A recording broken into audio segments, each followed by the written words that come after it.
ऐसे हैं जिसका कभी चरित्र से पतन नहीं हुआ। एक बार रावण कुंभकर्ण के पास पहुंचा तो कुंभकर्ण ने कहा कि लंकापति, आज तुम बड़े उदास दिख रहे हो। तुम चिंतित आज दशानन क्यों?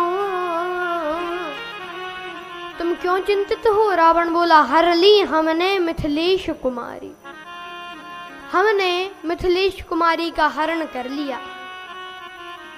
कुंभकर्ण बोला, अधिकार किया तुमने उन पर? तुमने उन पर अधिकार किया? रावण बोला, कैसे अधिकार किया? लखती ही नहीं वह और हमारी, वो हमारी ओर देखती ही नहीं है।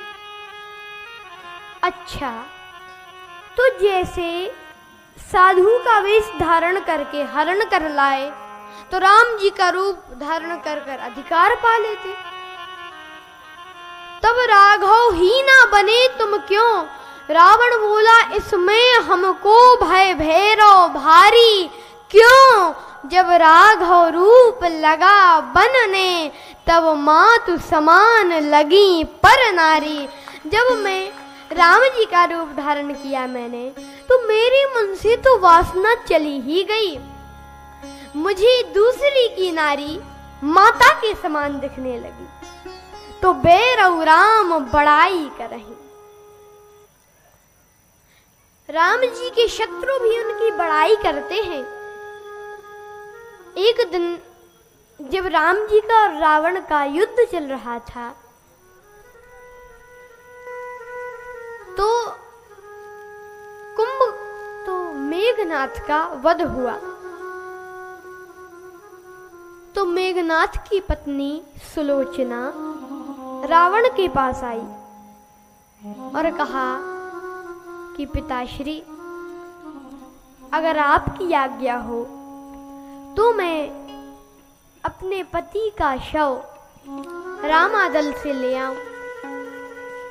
रावण बोला, अवश्य बेटी जाओ, अवश्य जाओ। अब दरबारी सोचे कि महाराज, सभा में था उस समय रावण, दरबारी सोचे कि महाराज आपकी 10-10 बुद्धियां हैं, एक में भी समझ नहीं है, 20-20 नेत्र हैं, एक से भी दिखाई नहीं देता। कहा क्यों? कहा अभी आपका और उनका युद्ध चल रहा है, आपका और राम जी का, तो ऐसे में आप सुलोचना को भेज रहे हैं, क्या बता वे सुलोचना को बंदी बना ले और कहें कि तुम सीता जी को लौटा दो। राम जी कहें कि तुम सीता जी को लौटाओ तो हम सुलोचना को लौटा देंगे। तो ऐसे में आप सुलोचना को क्यों जाने दे रहे हैं? तो रावण मुस्कुरा कर बोला कि दरबारियों, कितने ना समझ हो। क्यों? राम ऐसा नहीं कर सकते। क्यों नहीं कर सकते?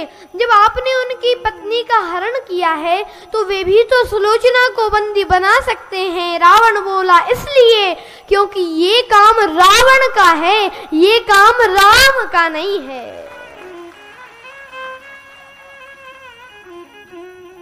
और एक बार तो श्री तुलसीदास